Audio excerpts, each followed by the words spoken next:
Donc, je suis très heureux de partager avec vous ces actualités sur les traitements antirétroviraux en pédiatrie et en particulier d'évoquer trois principales questions qui sont: quelle est l'évolution actuelle des stratégies de mise sous traitement antirétroviral? Quels sont les résultats actuels de ces traitements? Et enfin, quelles sont, parmi beaucoup de difficultés, celles que l'on peut éventuellement aborder? Alors tout d'abord, quand initier un traitement antirétroviral, quelle est l'évolution des stratégies? Donc avec deux éléments, bien sûr, quand initier un traitement rétroviral et comment l'initier et comment mener son déroulement. Donc il est intéressant de noter, de voir ce qui se passe chez l'adulte, chez l'adulte des traitements antirétroviraux qui sont initiés de plus en plus précocement, avec la notion finalement de why not start plutôt que when to start. Et en fait, cette notion de traitement de plus en plus précoce chez l'adulte est issue d'études observationnelles où on a constaté que commencer un traitement entre 350 et 500 CD4 permettait une meilleure réponse clinique, immunovirologique et une meilleure réponse en termes de morbidité et de survie.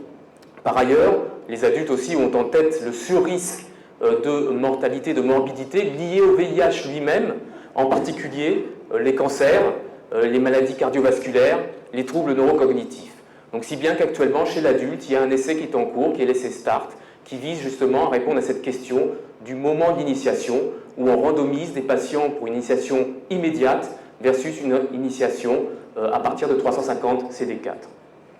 Alors finalement, en pédiatrie, on avait même un petit peu d'avance là-dessus, en particulier avec notre population spécifique de nourrissons infectés, puisque l'essai de Cher que vous connaissez bien a montré donc, que la probabilité de décès était diminuée de 75% chez des nourrissons qui ont initié précocement leur traitement, avant l'âge de 3 mois, par rapport à des nourrissons qui l'ont initié de manière tardive, après l'âge de 3 mois.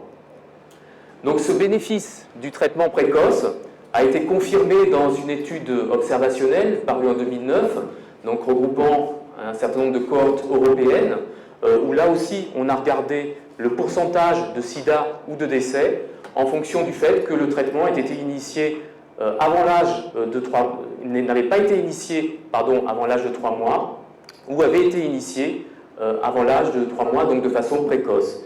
Et donc il a bien été montré que le pourcentage de sida et de décès était supérieur quand le traitement n'avait pas été initié avant l'âge de 3 mois, avec un risque relatif de 5.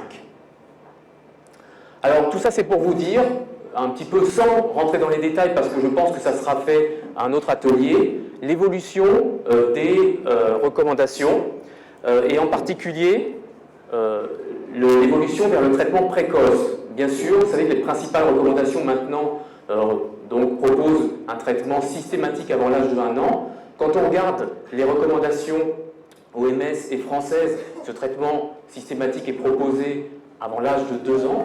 Et même pour les enfants de plus de 2 ans, donc dans les recommandations françaises par exemple, on propose d'initier ce traitement dès le stade A du CDC, donc pour des enfants qui sont peu symptomatiques.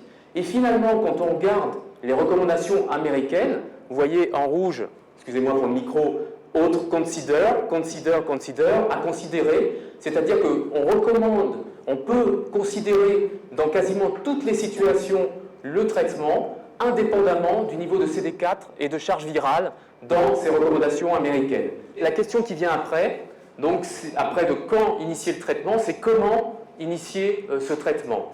Et donc un des premiers éléments, c'est de savoir est-ce qu'il faut donner une trithérapie à base d'inhibiteurs de protéase ou une trithérapie à base de non-nuc. Donc il y a un essai qui a essayé de répondre à cette question, donc c'est l'essai PANPACT 1, donc un essai comparatif de stratégie d'initiation du traitement, IP versus non-nuc, mais aussi de changement de traitement, de switch, en cas d'échec virologique. Donc cet essai a inclus 256 enfants, il a débuté en 2002 pour une période de suivi de 4 ans, ce qui explique qu'il ait été publié seulement en 2011. Donc le design de cet essai, donc il y a 2 randomisations, une première donc non-nuc versus inhibiteur de protéase, donc trithérapie avec non-nuc versus trithérapie avec inhibiteur de protéase, et une deuxième randomisation, donc randomisation de switch, donc changement à 1000 copies, c'était le groupe dit low pour bas, changement à 30 000 copies, le groupe high. Donc finalement, on se retrouvait avec 4 groupes, donc un groupe IP, donc inhibiteur de protéase low, un groupe IP high, un groupe non-nuc low et un groupe non-nuc high. Par exemple, le groupe IP high, donc ils sont traités initialement avec inhibiteur de protéase, et ce groupe-là a un switch de son traitement, s'il est en échec virologique, à 30 000. Hein, et le groupe IP low a un switch à 1000 copies. Voilà. Alors, premièrement, quand on regarde les traitements qui ont été donnés, on constate, et c'est le seul élément que je mettrai en valeur, que la majorité de ces enfants recevaient du nelfinavir, traitement que l'on n'utilise quasiment plus, comme vous le savez. Donc, ce qui peut être un biais important par rapport aux résultats de cet essai.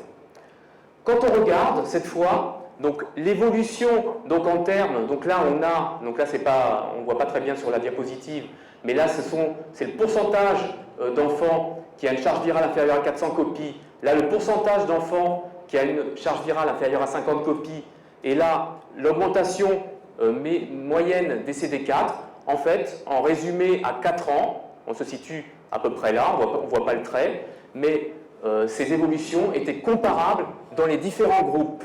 Ça, c'est le premier élément.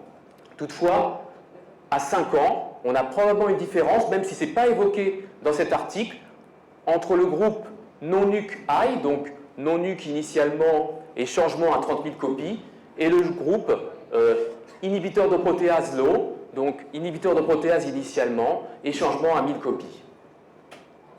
Alors quand on regarde l'évolution clinique et les effets secondaires en fonction du groupe inhibiteur de protéase et non-nuc, donc on constate en termes de changement de taille aucune différence au cours du temps, mais pour le poids, on constate une différence significative et les enfants qui étaient sous névirapine, sous non-nuc, pardon, névirapine ou efavirenz, avaient une tendance à avoir un poids un petit peu plus important que les enfants qui étaient sous inhibiteurs de protéase. Il y a eu 9 progressions qui ont été également réparties dans les 4 groupes et il y a eu 60 effets secondaires de grade 3-4 qui ont été aussi également répartis dans les 4 groupes. Les résistances, bien sûr, étaient présentes et elles prédominaient dans le groupe non-nuc où on effectuait un changement à 30 000 copies, donc le groupe non-nuc high. Et donc, ces résistances, il y avait 15% donc de TAMS, 28% de résistance au 3TC, donc à niveau quand même très élevé, et il y avait moins de résistance dans le groupe inhibiteur de protéase low, où là, on avait 5% de TAMS et 20% de résistance au 3TC. Donc, en résumé, d'après les auteurs, il y a une équivalence de l'utilisation IP versus non-nuc dans le cadre de cette étude, et dans les 4 groupes, pardon, excusez-moi. Et il propose et il suggère que le délai de switch des inhibiteurs de protéase peut être envisagé. En fait, c'est des enfants qui peuvent rester longtemps sous inhibiteurs de protéase avec une réplication virale. C'est très discutable et justement, je pense que ça sera discuté. Et que ce délai de switch pourrait être discuté si, en deuxième ligne, on n'a pas beaucoup de propositions à faire. Bien sûr, le commentaire principal, c'est que 50% des enfants avaient du nelfinavir, ce qui pose quand même problème par rapport à l'interprétation du résultat quand on sait que le nelfinavir est quand même moins efficace que le lopinavir, ritonavir. Alors, venons-en donc au lopinavir, ritonavir, et donc la question qui arrive après, c'est de savoir est-ce que le lopinavir, ritonavir, donc le Kaletra, est supérieur à la viramune. Et donc c'est une question qui a été posée par donc en Afrique du Sud, où donc ils ont, dans une étude randomisée, donc chez 164 nourrissons qui avaient été exposés à une PTME à base de névirapine, ils les ont randomisés dans un bras névirapine, donc trithérapie avec névirapine, versus trithérapie avec inhibiteur de protéase. Qu'est-ce qu'ils ont constaté? Et c'est quand même relativement étendue, qu'ils aient moins de 1 an ou plus de 1 an, clairement, donc le pourcentage d'enfants vivant sans échec virologique était bien sûr nettement supérieur dans le bras Kaletra que dans le bras Viramune. Et bien sûr, du fait de ces résultats, ils ont arrêté le recrutement dans cette étude. Alors après, dans le cadre d'une deuxième cohorte, toujours dans cette même étude, ils ont regardé cette fois, et c'est des données qui ont été montrées à la CROI en 2011, qu'est-ce qui se passait chez les nourrissons qui n'avaient pas été exposés à une PTME de névirapine. Et donc là, ils ont inclus 288 nourrissons dans 10 sites, donc qui n'avaient pas été exposés, et ils les ont randomisés pareil, trithérapie avec névirapine versus trithérapie avec Kaletra. Donc là, pareil, quand on regarde les résultats globaux, donc les échecs virologiques à S24, à la semaine 24, sont supérieurs dans le bras névirapine, 40%, versus seulement 18% dans le bras Kaletra. Donc en résumé, que ce soit pour les nourrissons exposés à une PTME névirapine ou non exposés à une PTME névirapine, le lopinavir-ritonavir fait mieux que la névirapine en termes de prévention de l'échec virologique et du décès. Toutefois, on sait les difficultés qu'on peut avoir à utiliser la névirapine. C'est pas trop bon. Le Kaletra, c'est bon, ils suivent. Hein. Donc le Kaletra, bon, c'est pas très bon. Il peut y avoir des problèmes de toxicité. Donc la question qui est venue après, c'est de savoir si on pouvait, après avoir utilisé un traitement efficace par Kaletra, utiliser la névirapine chez des enfants qui avaient été exposés à une PTME névirapine. Donc ça, c'est l'essai Neverest, donc qui a aussi été publié dans le JAMA, mais est présenté aussi à la CROI 2011. Alors là, il concernait 323 nourrissons exposés à la PTME névirapine, donc de moins de 2 ans, bien sûr. Donc au départ, ces nourrissons ont été mis sous une trithérapie à base de Kaletra, 3TC et D4T.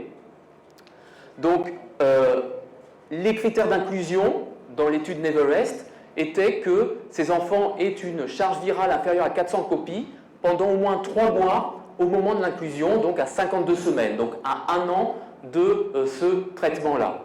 Donc parmi ces enfants, il y en a quand même 38 qui sont décédés, 40 ont été perdus de vue, 50 n'étaient pas éligibles. Donc ils les ont randomisés en 2 bras. Donc 99 sont restés sous Kaletra et 96 ont switché à la névirapine. Et donc, les résultats à 1 an ont été publiés dans le JAMA 2010 et le follow-up à 18-53 mois a été montré à la CROI 2011. Alors, quels sont les résultats? Donc, premièrement, pour le pourcentage de charge virale supérieure à 50 copies, pour le pourcentage de charge virale supérieure à 50 copies, donc comme on voit ici, on voit que 57% des enfants qui sont restés sous lopinavir avaient une charge virale supérieure à 50 copies à 1 an de la randomisation, alors qu'il n'y en avait que 44% dans le bras switch. Donc le bras switch névirapine faisait mieux à 1 an que le bras poursuite du Kaletra. Ça, c'est la première constatation. Par la suite, donc, les pourcentages dans les 2 bras ont augmenté de manière linéaire, relativement linéaire. Quand on a regardé cette fois le pourcentage de charge virale supérieur à 1000 copies après la randomisation, là c'est le bras Kaletra qui faisait mieux. Et en effet, à 12 mois, comme on le voit ici, on a 5% d'enfants sous lopinavir et ritonavir qui ont une charge virale supérieure à 1000 copies, alors qu'il y en a 24% dans le bras, qu'il y en a 24% dans le bras switch névirapine. Donc finalement, la majorité des échecs virologiques pour le Kaletra sont situés entre 50 et 1000 copies. Alors quand on regarde après l'évolution, une fois que les échecs virologiques à la névirapine sont constitués, ça ne bouge pas durant le follow-up. Et jusqu'à 48 mois, ça reste 24%. Par contre, progressivement, dans le bras lopinavir, les échecs virologiques augmentent. Alors, en résumé de cette étude, donc à 52 semaines on a une meilleure prévention de l'échec virologique par une stratégie de switch névirapine, première constatation. La charge virale permet d'identifier les échecs, en particulier dans le bras névirapine, parce qu'elle s'élève finalement dès 6 mois, voire 1 an. Donc c'est un bon moyen finalement de dépister ces échecs, si elle est faite précocement, en tout cas à 1 an. La majorité des échecs dans le bras switch intervient dans les 6 mois et tous dans les 12 mois. Et bien sûr, il est vraiment important d'avoir un screening pré-traitement, donc avant de faire ce switch, parce qu'ils ont bien montré aussi que, bien sûr, les enfants qui étaient porteurs d'une résistance à la névirapine, avant la randomisation, avaient un risque plus important d'être en échec. Ça, c'est assez évident. Donc, si on combine à la fois le dépistage de ces résistances à la névirapine et si les enfants n'ont pas de résistance, le switch, éventuellement on peut avoir des résultats tout à fait satisfaisants quand on switch pour la névirapine, après avoir contrôlé le virus pendant 1 an par le Kaletra. Alors, rapidement, quels sont les résultats des traitements antirétroviraux? Donc la survie, vous le savez, et donc je vous montre les données de l'enquête pédiatrique française, où clairement, pour les enfants nés avant 93, depuis leur âge de 10 ans, il n'y a quasiment plus de progression. Et globalement, on a une diminution de 75% de la mortalité quand l'enfant est né après 96 par rapport à avant 96. Alors, je n'ai pris qu'une seule étude parce que finalement, quand on regarde les autres, elles sont assez comparables. Une seule grande méta-analyse. Il y en a un certain nombre qui ont été faits, un certain nombre d'études publiées, qui portent sur 30 études sur le traitement antirétroviraux des enfants infectés.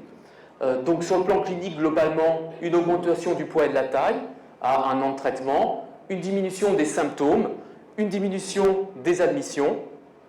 L'évolution des CD4 globalement dans cette trentaine d'études, plus 10% à 2 ans et plus 21% à 36 mois. L'évolution de la charge virale, une diminution dans ces études d'une médiane de 2 logs à 1 an et un pourcentage d'enfants ayant une charge virale inférieure à 400 copies assez variable, puisqu'il part de 47% pour aller jusqu'à 83% à 3 ans, et des résistances, bien sûr, quand il y a un échec virologique, qui sont en pourcentage important, allant jusqu'à 85%. Enfin, concernant les effets secondaires et les problèmes d'adhésion perdus de vue, donc effets secondaires aussi 2,5 à 29%. Les iris, il y a fait peu d'études, mais ça va de 2,5 à 28%.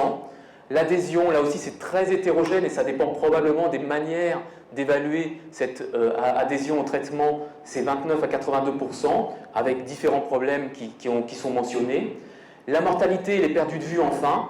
Donc la survie à 1 an est de l'ordre de 84 à 97%, et les perdus de vue, 0 à 11% à 1 an. 0, j'ai toujours un petit peu de mal à y croire, mais voilà, c'est 0 à 11%.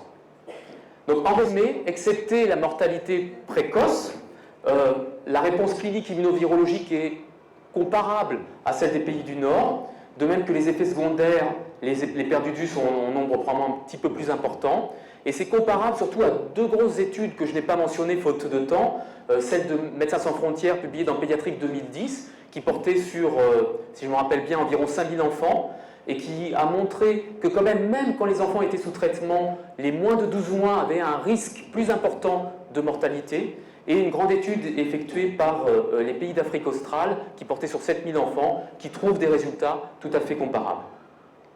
Enfin, donc, quelles questions quelles difficultés on peut aborder, mais il y en a plein, bon, j'en ai sélectionné quelques-unes.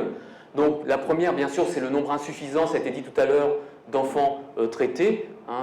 275 000 enfants traités, ça représente 38% des besoins en traitement des recommandations OMS 2006, qui sont plus restrictives en termes de traitement que les recommandations 2010. Donc on est vraiment en dessous du compte. Et bien sûr, c'est lié aux difficultés d'accès, mais aussi aux problèmes de dépistage des mères, diagnostic de l'infection qu'on a évoqué tout à l'heure. On parlait tout à l'heure du Kaletra, comme molécule quand même assez intéressante, en particulier en première ligne. Mais il y a des difficultés, il y a des problèmes avec le Kaletra, en particulier chez le tout petit. Et donc ça, c'est le rapport de toxicité sévère qui a été montré à la CROI, où on rapporte 10 toxicités sévères, 8 sur 10 étaient des prémas de 28 à 35 semaines, et je vous rappelle que c'est strictement contre-indiqué chez le prématuré. Il y a du propylène glycol, donc c'est une contre-indication stricte. 7 de ces toxicités avaient débuté à J0 et une à J1. Il y avait eu 2 surdosages aigus. Là aussi, j'attire votre attention sur le fait que vous donnez 10 fois la dose d'AZT, il n'y a pas trop de soucis, j'exagère un petit peu. Vous donnez 10 fois la dose de Kaletra, là c'est terminé. Donc il y a un index de toxicité qui est particulièrement important pour cette molécule et on peut très facilement se tromper quand on donne 3 sirops différents avec 3 seringues différentes. On peut très facilement faire la confusion, il faut bien former les mères et les pères. La toxicité compatible, cardiaque, rénale et métabolique, et début dans les 1 à 6 jours par rapport au traitement et amélioration 1 à 5 jours après l'arrêt. Il y a d'autres toxicités, peut-être Stéphane voudra en dire un petit mot tout à l'heure, voilà, que je n'ai pas mentionné. Alors, tout ça aboutit au fait qu'il y a des gens qui se sont posés la question de savoir si l'infection à VIH, pas de manière globale, mais pédiatrique, n'était pas une maladie négligée. En effet, bon, il y a plus de 20 antirétroviraux chez l'adulte, il y en a moins de 10 chez l'enfant disponibles. Manque d'intérêt des groupes pharmaceutiques, c'est pas très rentable. Et donc, il y a une initiative qui s'est mise en place, une réflexion en cours pour trouver la première ligne idéale qui induit le moins de résistance possible, le moins d'interaction possible, le moins de toxicité possible. Et ce groupe réfléchit aussi sur d'autres médicaments dans des maladies négligées, comme par exemple la maladie de Chagas, la trypanosomiase. Donc, constamment, et ça sera mes 2-3 dernières diapos, il y a un rapport bénéfice-risque à évaluer constamment entre l'impact du VIH et la toxicité et la résistance. Donc, c'est des diapos que j'emprunte à Stéphane, sur un organisme en développement, avec 20 à 30 années de plus que l'adulte. Donc, notre question en tant que pédiatre, c'est toujours la maladie long terme. Et dans cette maladie long terme se pose le problème du cardiovasculaire. Et donc, Stéphane avait montré en 2004 que les enfants infectés par le VIH, qu'ils soient traités ou non, avaient des facteurs de risque cardiovasculaire qui étaient évalués en fait sur la distensibilité de la carotide. Donc ça c'était en 2004. Et depuis, en fait, il y a d'autres auteurs qui ont regardé l'épaisseur de l'intima média carotidienne, qui est corrélée en fait au facteur de risque cardiovasculaire. Et premièrement, à la baseline, ils ont montré que cet intima média carotidien était plus épais chez les enfants VIH, mais que quand même, au cours du traitement, il y a 48 semaines de traitement, cet intima média, cette épaisseur, revenait à des chiffres qui étaient tout à fait comparables au contrôle. Et c'est ça l'élément important, c'est que là, il semblait que le traitement pouvait finalement réduire cette différence de facteurs de risque cardiovasculaire. Donc en conclusion, il y a beaucoup d'études, mais bien sûr encore beaucoup de questions. Donc quand j'ai fait le PubMed, donc 2009-2011, avec ces quelques mots-clés, j'ai trouvé 336 études chez l'enfant et 1481 chez l'adulte, donc il y a encore un peu de chemin à faire. Bon, vous me direz, il y a moins d'enfants, mais bon, on peut faire mieux. Mais il y a quelque chose quand même qui est vraiment positif. Quand on fait la base de données du NIH, donc sur les études enregistrées, depuis 2009, il y a 41 nouvelles études enregistrées et 16 ont été enregistrées en Afrique. Donc vraiment, je crois qu'il y a vraiment des raisons d'espérer. Justement, je pense que ce type de séminaire est fait pour ça, pour que justement, grâce au développement de réseaux, on puisse espérer développer ces projets qui finiront de toute façon par améliorer la prise en charge des enfants. Je vous remercie.